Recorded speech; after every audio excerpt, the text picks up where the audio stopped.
Angular एक ये framework है और फ्रेमवर्क हमेशा जो कोडिंग होती है उसकी प्रोसेस जो है वो लिखी गई है। आपको अगर कोई कोड करना है तो पर्टिकुलर प्लेस पे या पर्टिकुलर फोल्डर पे ही करना होता है। मतलब उसके नियमों के हिसाब से या उसके रूल्स के हिसाब से ही हमें कोड लिखना होता है। तो सबसे पहले हमें ये जानना है कि जब हम लोग कोई प्रोजेक्ट एंगुलर का प्रोजेक्ट क्रिएट करते हैं तो कौन से फोल्डर में क्या लिखा जाता है। अगर आपको ये पता नहीं है कहाँ पे लिखना है तो आप कुछ भी नहीं कर पाओगे। तो मेरा जो 3 टॉपिक है जो मैं आप लोगों को दे रहा हूँ, पहला जो टॉपिक होगा इस प्रोसेस का वो है प्रोजेक्ट का फोल्डर स्ट्रक्चर। दूसरा है बूटिंग प्रोसेस, ये इम्पोर्टेंट है। और तीसरा जो होगा इंटरप्राइजेस प्राइजेस एप्लीकेशन स्ट्रक्चर। और फोर्थ वाला भी ले लेते हैं एंगुलर आर्किटेक्चर। जो जो इसे क्लियर करेगा यानी कि प्रैक्टिकली करके दिखाएगा उनका project running and up to date है। जिन्हें जिन्हें आइडिया आ जाएगी सिर्फ उनको ही अगले सेशंस में अलाउड किया जाएगा। क्योंकि अगर आप लोग यहाँ तक ही नहीं पहुंच पाओगे, दीज आर द वेरी, क्योंकि प्रैक्टिकल इसमें बहुत सिंपल होता है। जैसे कि जावास्क्रिप्ट में आप लोगों को एक दो एग्जांपल भी दे दूंगा, एक एंगुलर का और दूसरा अगर मैं वही चीज अगर जावास्क्रिप्ट में करता हूँ तो कितना टफ पड़ेगा। तो वो एग्जांपल भी आप लोगों को मैं दिला दूंगा तो ताकि आपको वो समझ में आ जाएगा कि किस तरीके से बेनिफिशियल है हमें एंगुलर एप्लीकेशन। तो जो ये 4 चैप्टर जो है कवर कर लेंगे, अच्छे से बना लेंगे, उनको ही सिर्फ हम लोग आगे वाले जो पॉइंट है उसके अंदर इनरोल करा देंगे। ठीक है। So get it your PC ready and then only we will move ahead. तो ये वीक का जो टारगेट है इसमें हम लोग सीखेंगे अभी फोल्डर का स्ट्रक्चर। तो फोल्डर स्ट्रक्चर हम जानेंगे। तो सबसे पहले फोल्डर का स्ट्रक्चर हम लोग ओपन करते हैं। नया प्रोजेक्ट बना लूं या यही प्रोजेक्ट काफी है आप लोगों को? आई सीम्स टू द नया ही प्रोजेक्ट बना देता हूं आप लोगों के लिए मैं, ताकि आपको नीट एंड क्लीन सब कुछ दिखाई दे। उसके पहले क्विक आप लोगों को एक छोटा सा चीज बता देना चाहता हूँ। मैं जैसे ही यहाँ पे ओपन करता हूँ या तो नया सीएमडी ओपन करता हूँ, या प्लस पे करूंगा तो नया सीएमडी ओपन होगा। लेकिन मेरा डिफॉल्ट क्या ओपन हो रहा है? सीएमडी। आप लोगों का डिफॉल्ट क्या ओपन होता है? पावर शेल, है ना? तो आप ये जो हाँ। छोटा एरो है ना, ये वाला टर्मिनल का छोटा एरो है, यहाँ पे आइए और यहाँ पे लिख सकते हैं कि सिलेक्ट डिफॉल्ट प्रोफाइल। देखो ये छोटा एरो। तो यहाँ पे आप जब सिलेक्ट कर लेते डिफॉल्ट प्रोफाइल और ऑप्शन दिया है गिट बैश पावर शेल, तो मैंने यहाँ पे कमांड प्रॉम्प्ट को सिलेक्ट किया है। इसीलिए इसीलिए जब भी मैं कोई सीएमडी ओपन कर लेता हूँ या टर्मिनल ओपन कर अरे लेता लेटे हूँ, रहो, बैठे रहो उधर ही। ठीक है, तो इस तरीके से आपको ये सेट करना है ताकि आप बार बार इशू फेस ना करें। क्योंकि पावर शेल में कुछ एंगुलर की कमांड एरर देती है ड्यू टू परमिशंस, याद रखिए। तो चलिए, मैं यहाँ पे अभी प्रोजेक्ट, बहुत सारे लोग ये मिस्टेक करते हैं, मेरा यहाँ पे प्रोजेक्ट का नाम है उसके बाद ही एनजी सर्व चलेगा। देखो यहाँ पे मेरा प्रोजेक्ट का जो नाम है यहाँ पे आपको दिखाई दे रहा है। Yes sir, yes yes sir. Sir. My ठीक है, मैं सीडी करके, ये बेसिक डॉस की कमांड है, सीडी डॉट डॉट एक स्टेप पीछे आने के लिए। अब मेरा क्या दिखाई दे रहा है? फोल्डर दिखा रहा है। ये मेरा प्रोजेक्ट है क्या? नहीं। अभी अगर मैं एनजी सर्व कर दूं और वो करने की कोशिश करूं ये कमांड, तो ये क्या बोलेगा देखो। क्या बोल रहा है ये? The serve command requires to run in an Angular project but project definition could not be found. क्योंकि मैं मेरे प्रोजेक्ट के अंदर हो क्या अभी यहाँ पे जो नो दिखाई तो सर। नहीं। तो याद रखिए, आपको जब प्रोजेक्ट के अंदर ही जाके, वो कैसे जा सकते हैं हम लोग? आप नॉर्मली फाइल में जाके ओपन करके कर सकते हो, या तो सीएमडी से सीडी और जो भी आपका प्रोजेक्ट का नाम है ऐसे जा सकते हो। लेकिन रिकमेंडेड तरीका है कि आप यहाँ से उस फोल्डर को चेंज करो। अभी मैं नया जो फोल्डर है प्रोजेक्ट के अंदर में प्रोजेक्ट नहीं क्रिएट कर सकता, याद रखिए। मैं प्रोजेक्ट के बाहर आया और एन जी न्यू और माय प्रोजेक्ट जो है, माय ऐप 2 जो है मैं बना लेता हूँ। माई ऐप टू, मुझे राउटिंग चाहिए, यस मैंने यस कर दिया। मुझे CSS इस्तेमाल करना है, इसलिए CSS सिलेक्ट करके एंटर कर दिया, और ये मेरा प्रोजेक्ट जो है बन जाएगा। आज हमें कुछ नहीं, सिर्फ हमें समझना है अच्छे से प्रोजेक्ट का स्ट्रक्चर, यानी कि कौन सा प्रोजेक्ट है, उसके अंदर क्या क्या फोल्डर अवेलेबल है, क्या काम है उसका, और फाइल्स का क्या मीनिंग है।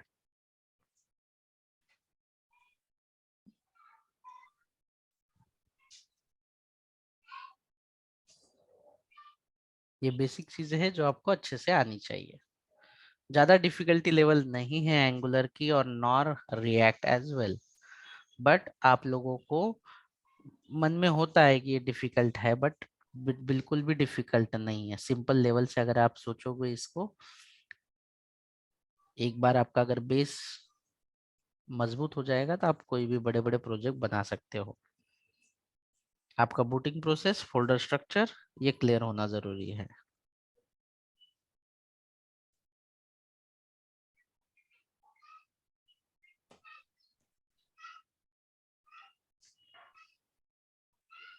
चलो अब ये क्या बता रहा है, पैकेज इंस्टॉल्ड सक्सेसफुली, और मुझे वो जो प्रोजेक्ट का नाम है वो प्रोजेक्ट में जाना है। देखो क्या नाम है आपका, माई डैश ऐप टू। तो यहाँ पे जो है ना, यहाँ पे वही दिखना जरूरी है। ये थोड़ा सा अनम्यूट पे जाओ, नहीं म्यूट। लग नहीं रहा है, इसीलिए तो किसी को फोन नहीं कर पा रहा हूँ। अरे इसका डब्बा किधर रखा है उसमें? अरे यहाँ पे म्यूट पे यही तो जाओ फोन करूँ कनी। साले यार क्यों ऐसे करते लोग, ठीक है।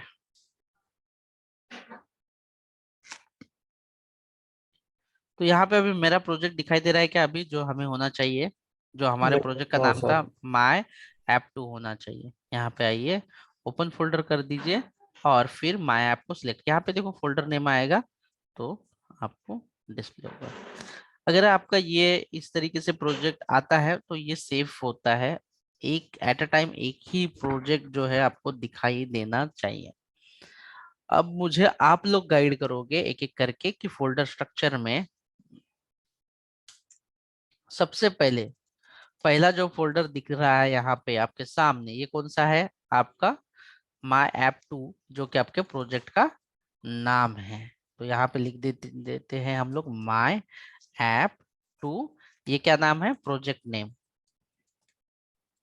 इसके अंदर सारी चीजें होंगी। अब इसके अंदर पहला फोल्डर किस चीज का है, क्या नाम है इस फोल्डर का, ये फोल्डर E2 है कि फाइल है, ऐसे फोल्डर है ये, फोल्डर है। ठीक है, ये फोल्डर है। इसका नाम क्या है, E2E। इसका काम क्या है ये भी आपको पता होना जरूरी है। इसे हम लोग एंड टू एंड इस तरीके से लिखते हैं। इसका इस्तेमाल क्या है, it is use to testing. ये किस लिए यूज किया जाता है, कि जो भी हमारे कंपोनेंट है या एप्लीकेशन है उसकी टेस्टिंग करने के लिए हम लोग इसके अंदर कोडिंग करेंगे। बट अभी हम लोग टेस्टिंग नहीं करेंगे, इसीलिए हम लोग नेक्स्ट मूव करते हैं दूसरे वाले फोल्डर पे। दूसरा फोल्डर कौन सा है, क्या नाम है उस फोल्डर का, node module. Underscore node, models. Node underscore modules, node underscore modules. ये दूसरा वाला भी आपका जो है ये दिया गया है, तो इसे भी हम लोग यहाँ पे लिखते हैं। इसका इस्तेमाल किस लिए होता है, कि इसके अंदर जितनी भी रिक्वायर्ड डिपेंडेंसी होगी हमारे एप्लीकेशन चलाने के लिए, वो सारी डिफॉल्ट डिपेंडेंसी ये फोल्डर के अंदर होगी। जैसे कि आप अगर बूटस्ट्रैप यूज करते हो या टाइप्स यूज करते हो, या जो भी कुछ आपको चाहिए, सारी डिपेंडेंसी जो है प्रोजेक्ट को रन होने के लिए, जो भी डिपेंडेंसी चाहिए, ये कहाँ पे अवेलेबल होगी, नोड मॉड्यूल्स के अंदर होगी। All default default required dependencies will be in folder, this folder, that's it. इसमें हमें कुछ नहीं करना है, जो भी हम लोग इंस्टॉल करेंगे ये इसके अंदर ऑटोमेटिकली आ जाएगा। जैसे बूटस्ट्रैप इंस्टॉल करेंगे, या jQuery इंस्टॉल करेंगे, या पॉपर, या जो भी इनबिल्ड कोर मॉड्यूल्स होंगे वो सारे इसके अंदर होंगे। तीसरा जो फोल्डर है हमारा, थर्ड वाला जो फोल्डर है, वो कौन सा फोल्डर है, आपको क्या दिखाई दे रहा है यहाँ पे आने के बाद, SRC। RC. SRC। SRC। SRC इस फोल्डर का मतलब क्या है? सोर्स। SRC, तो इसे हम लोग कहते हैं सोर्स कहते हैं, इसे कहते हैं सोर्स। अभी इसका इस्तेमाल किस लिए किया जाता है कि all development code we will write inside SRC। SRC के अंदर हम लोग जो भी डेवलपमेंट का कोड लिखेंगे या फाइल्स क्रिएट करेंगे, ये किसके अंदर करेंगे हम लोग, किसके अंदर हमें लिखना है या किसके अंदर फाइल्स SRC। की? SRC के अंदर ही करना है। चौथा क्या है? फाइल है या फोल्डर है? ये फाइल है।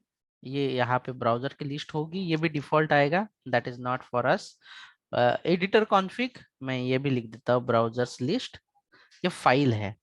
तो ब्राउजर्स लिस्ट मैं यहाँ पे यफ लिख देता हूँ ताकि आपको समझ में, नहीं फाइल लिख देता हूँ ताकि आपको समझ में आएगा कि ये फाइल है करके। It it will be content, ये डिफॉल्ट है, हम लोग नहीं यूज करेंगे as of now. Content browser list, browser पता है ना आप लोगों को, जैसे कि Yes, मोजिला फायरफॉक्स, ये sir. सारी चीजें होती है। तो यहाँ पे देखो इन्होंने दिया है last Chrome version, Firefox version, iOS version, ये जो भी मतलब सफारी, जो भी एडिटर कॉन्फ़िग। यहाँ पे ये जो VS कोड है, ये VS कोड का एडिटर कॉन्फ़िग वाला सेट है कि कॉन्फ़िगरेशन दिया गया है एडिटर का। तो ये भी हम लोग यहाँ पे लिख देते कि ये भी एक फाइल है, जो भी हमें कुछ नहीं करना है इसके अंदर। एडिटर कॉन्फ़िग फाइल, कॉन्फ़िग ये भी फाइल है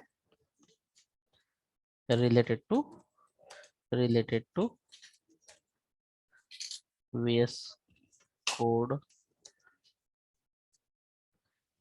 ये हमें कुछ भी करने की जरूरत नहीं है इसके अंदर भी। देन गिट इग्नोर, ये गिट की फाइल है। गिट इग्नोर फाइल क्या होती है? एक ऐसी फाइल कि हमें कुछ फाइल जो है गिटहब पे लोड नहीं करनी है, हमें ब्लॉक करना है, रोकना है, स्टॉप करना है। जैसे कि हमारा क्लास पाथ की फाइल या नोड मॉड्यूल्स की फाइल्स, ये हमें गिटहब पे नहीं डालना है, तो इसे इग्नोर करना है गिट से। तो हम लोग इसका इस्तेमाल करते हैं गिट इग्नोर, ये भी फाइल है, इसका भी हमें ज्यादा इस्तेमाल नहीं होगा।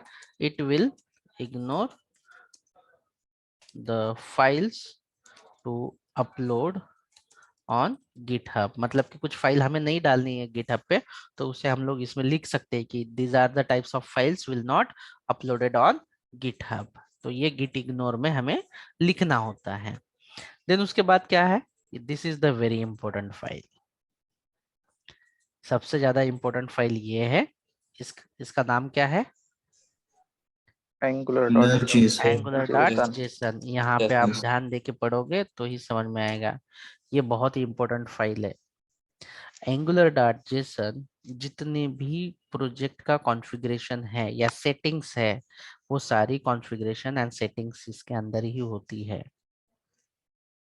कि पहले कौन सा पेज लोड होना चाहिए, फिर कौन सी फाइल एग्जीक्यूट होनी चाहिए, सारा जो प्रोसेस का सीक्वेंस है वो किसमें लिखा गया है, किसमें है ये? angular.json में। मतलब हमें अगर कोई सीक्वेंस या कोई और हमारी मन मर्जी के हिसाब से या कस्टमाइजेशन करना हो, कौन सी फाइल CSS की होगी, कौन सी फाइल ये होगी, क्या होगा, ये configuration project related all the configurations या सेटिंग्स जो होगी, ये किस में होगी, कौन से फाइल, ये कॉन्फ़िगरेशंस है जो अभी आप लोगों को नहीं समझ में आएगा, बट डोंट वरी इट, हम लोग आगे बढ़ते बढ़ते इसे एक एक करके पढ़ते जाएंगे। एज ऑफ नाउ आपको यही समझना है कि ये जो फाइल है angular.json प्रोजेक्ट कॉन्फ़िगरेशन फाइल है। ठीक है, ये वाली ये भी एक फाइल है, इसमें भी हमें कॉन्फ़िगरेशन ही करना होता है, सेटिंग ही करनी होती है। जब ये रिक्वायरमेंट आ जाएगी तो मैं आप लोगों को बताते जाऊंगा वैसे वैसे। फिर उसके बाद देन अगेन इसके बाद नेक्स्ट वाला जो पार्ट होता है karma.conf.js। क्या है ये? karma.conf.js, ये भी फाइल है। karma.conf.js ये भी एक फाइल है, और इसका भी इस्तेमाल जो है टेस्टिंग के लिए किया जाता है। Testing configuration file. ये वाला मतलब आप इसमें दोनों करोगे, एक टेस्टिंग भी करोगे और दूसरा जो है अभी टेस्टिंग के लिए कर्मा नाम का डिपेंडेंसी है, एक जो मैनेज करता है यूनिट टेस्टिंग के लिए। तो हम लोग कर्मा भी पढ़ने वाले हैं आगे आगे जैसे जाएंगे तैसे, लेकिन उसका कॉन्फ़िगरेशन जो है इस फाइल के अंदर किया जाता है। Then package lock and package JSON, ये दोनों चीजें ये सबसे इंपॉर्टेंट होगा अभी। जैसे एंगुलर डॉट जेसन इंपॉर्टेंट है वैसे ही इंपॉर्टेंट होगा पैकेज डॉट जेसन। इसके अंदर क्या होता है, all the required dependencies, all the required dependencies versions। मतलब यहाँ पे नोड मॉड्यूल में जो जो डिफॉल्ट डिपेंडेंसी है उसका कॉन्फ़िगरेशन कौन से फाइल के अंदर होगा, पैकेज डॉट जेसन। हाँ। तो आप यहाँ पे देख सकते हैं कि आप पैकेज डॉट जेसन में जो है स्क्रिप्ट्स कैसे स्टार्ट होगी, एनजी से लिखोगे एनजी तो स्टार्ट किस तरीके से होगी, लेट्स सी। एनजी सर्व करोगे तो स्टार्ट होगा। बिल्ड कैसे होगा, एनजी बिल्ड करोगे तो टेस्टिंग कैसे रन होगी, एनजी टेस्ट। अपने मन से भी कर सकते हो लिंटिंग, यानी कि किस तरीके से होगी तो ये करो ई टू ई ऐसे। और रहा अभी डिपेंडेंसीज की बात, तो डिपेंडेंसी में एंगुलर एनिमेशंस का वर्जन क्या चल रहा है इसके अंदर, 10.2.5। 10.2.5। तो आप आराम से यहाँ से चेंज कर सकते हैं, मतलब कि यहाँ से वर्जन मेंटेन जो है यहाँ से किया जाएगा। तो एवरी जो डिपेंडेंसीज है ये एंगुलर की कोर डिपेंडेंसी है। उसके बाद dev dependency like dev kit code, ये जास्मिन कर्मा जो है टेस्टिंग के लिए यूज करने वाले हैं। Protractor also we will use for the testing only. तो ये भी देखो फ्रंट एंड की टेस्टिंग होती है तो जो डेवलपर है वही कोड लिख देते हैं उसका। तो ये भी इसकी सारी वर्जन्स है ऐसे। तो एंगुलर डॉट जेसन हमारे प्रोजेक्ट के फाइल का सेटिंग के रिलेटेड है, और पैकेज डॉट जेसन ये वर्जन को मेंटेन करता है, और कॉन्फ़िगरेशन है जितने भी नोड मॉड्यूल्स में आए हुए डिफॉल्ट डिपेंडेंसी है जो हमारे एप्लीकेशन को चाहिए उसके रिलेटेड दिया गया है। tsconfig app.json ये जो फाइल है रीडमी फाइल, ये तो सिर्फ नोट्स के लिए लिखी जाती है रीडमी फाइल, जो कि हमें इतना इम्पोर्टेंट नहीं होगी। जस्ट ट्यूटोरियल के लिए भेज सकते हैं कि इसका कोड ऐसे है आप यहाँ पे पढ़ो रीडिंग के लिए। इसके बाद tsconfig app.json जो है इसके अंदर हमारा टाइपस्क्रिप्ट के रिलेटेड जो फाइल्स है, जो टाइपस्क्रिप्ट के रिलेटेड जो फाइल्स है कॉन्फ़िगरेशन वाली टाइपस्क्रिप्ट रिलेटेड, तो ये दोनों फाइल्स का जो इस्तेमाल होगा टाइपस्क्रिप्ट की सेटिंग्स के लिए और कॉन्फ़िगरेशन के लिए होती है। ये फॉलो करते हैं tsconfig फाइल और ये कि एज पर द टाइपस्क्रिप्ट के रूल के हिसाब से हमारा कोड लिख रहे हैं या नहीं। अगर नहीं तो तुरंत वो रेड मार्क में दे देते हैं इस तरीके से। तो ये चीजें जो है इसका जो स्टैंडर्ड है मेंटेन कर लिया जाता है। मैं लिख देता हूँ tsconfig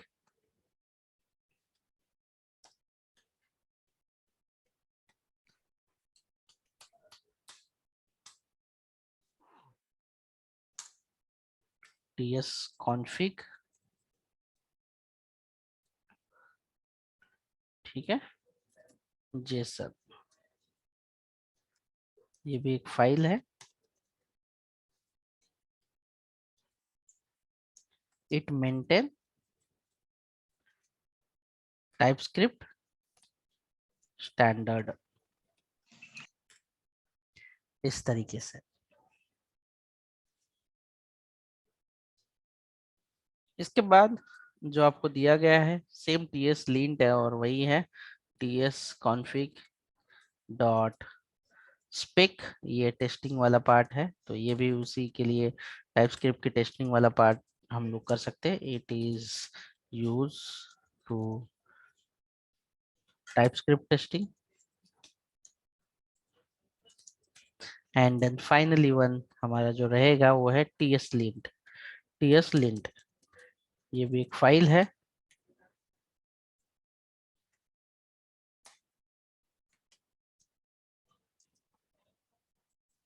it is used to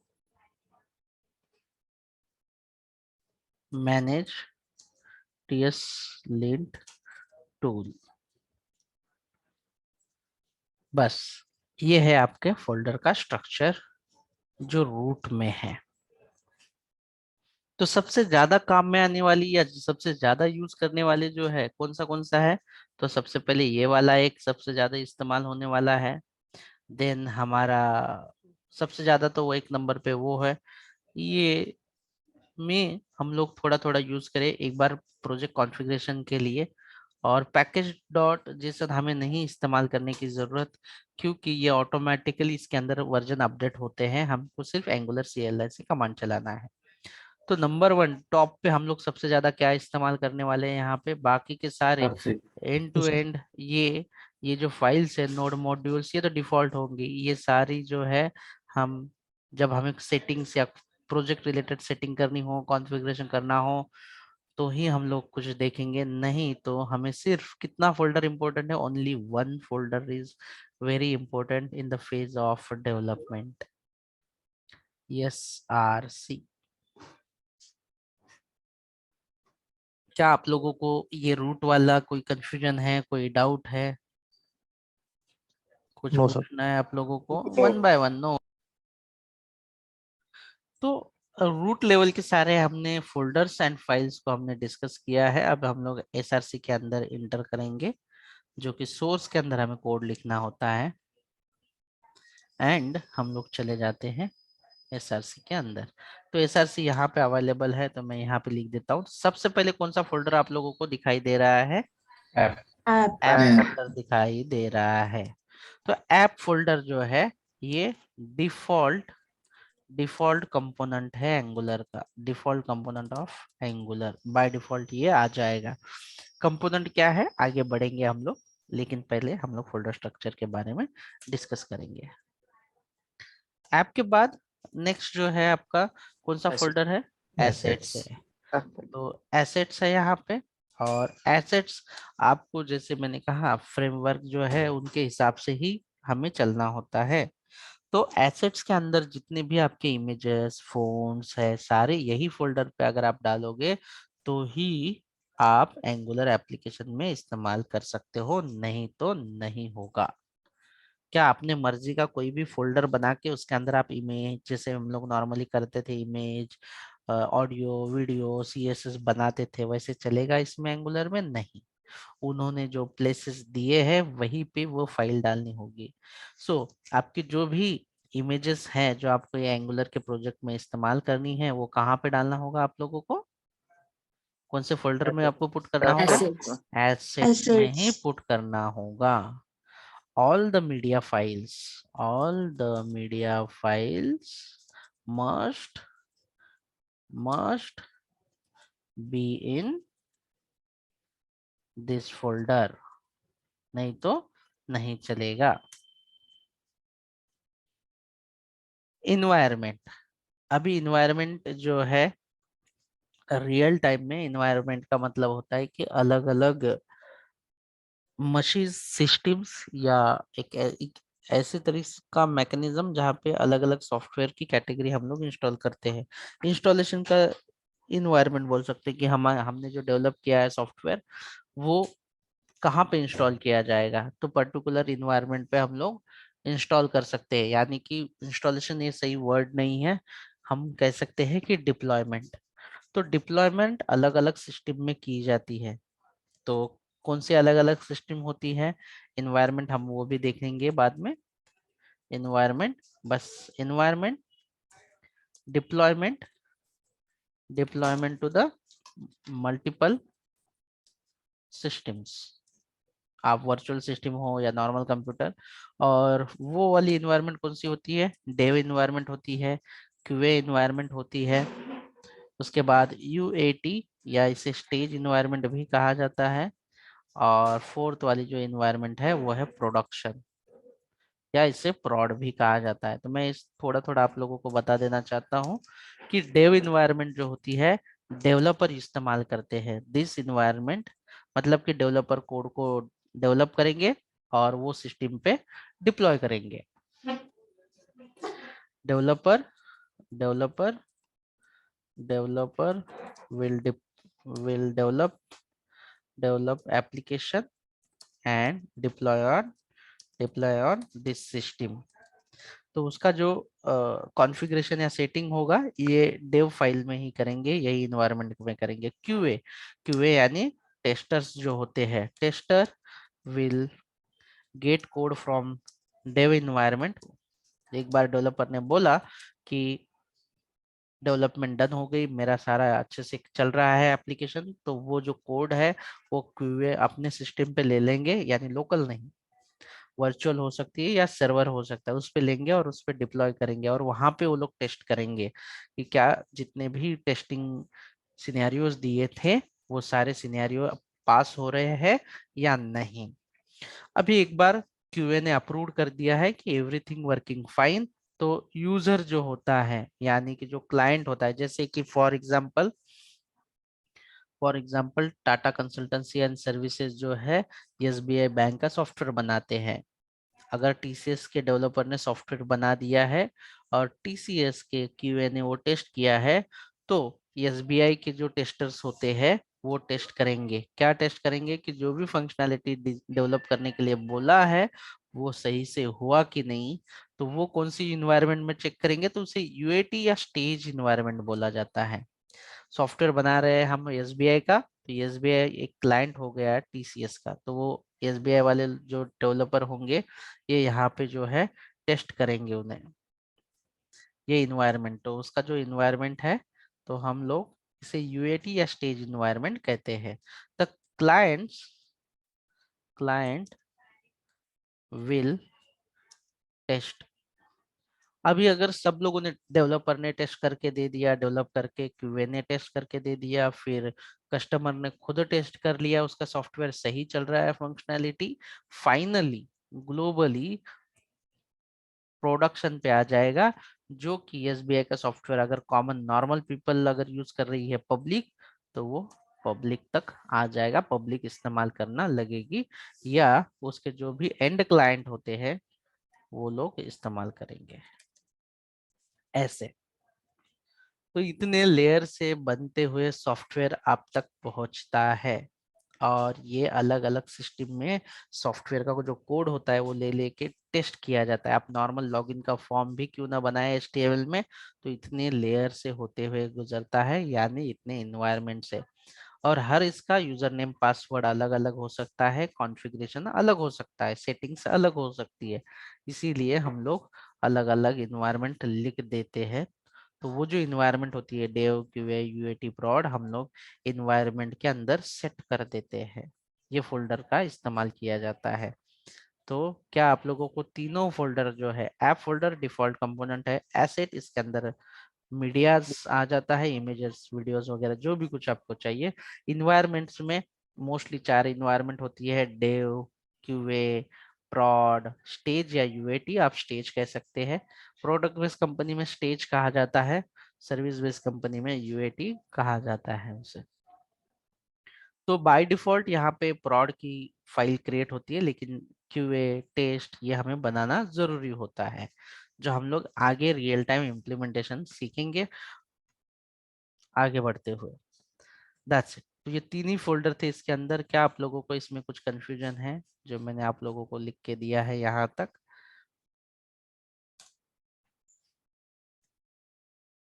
no sir.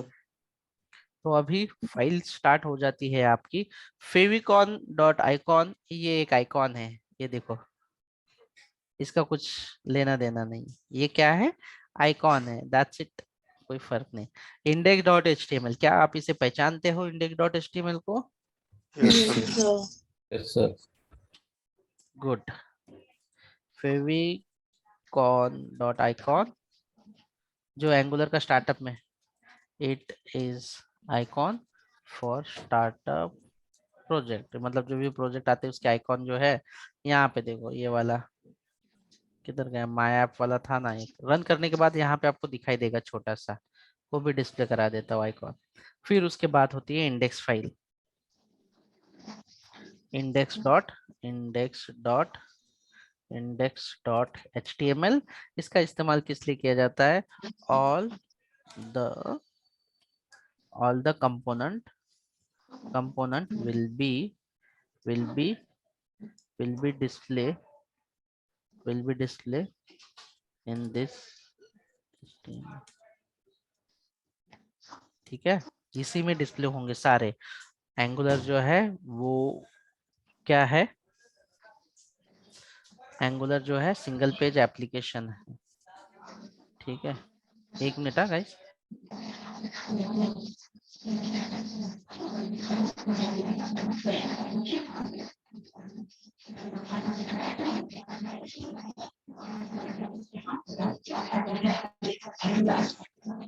तो भी बैकग्राउंड वॉइस बहुत आ रहा है सर।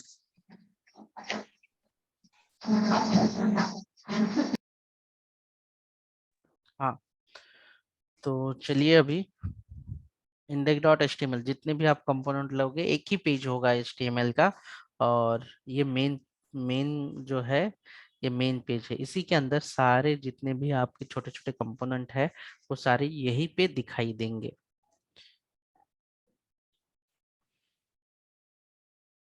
नेक्स्ट फाइल है आपकी main.ts।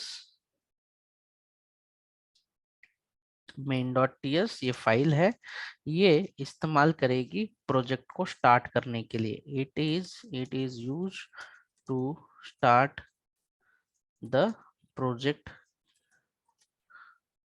और स्टार्ट के बदले में हम बूट स्ट्रैपिंग कहते हैं। एक स्टार्टिंग की जो प्रोसेस होती है ना उसे बूट स्ट्रैप कहा जाता है या बूटिंग प्रोसेस कहा जाता है।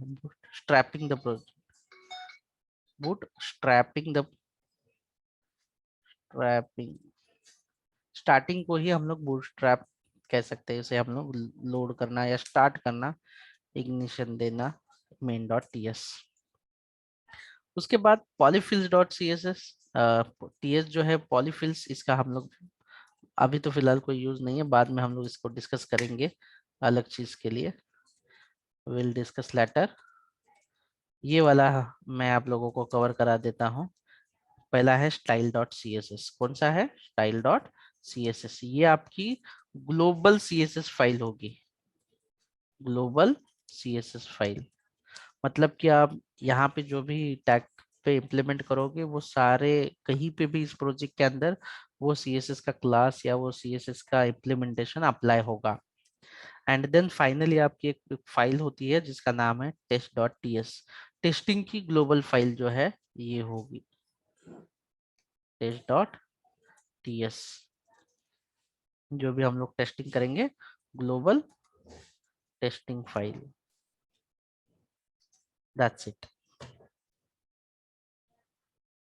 That is a overview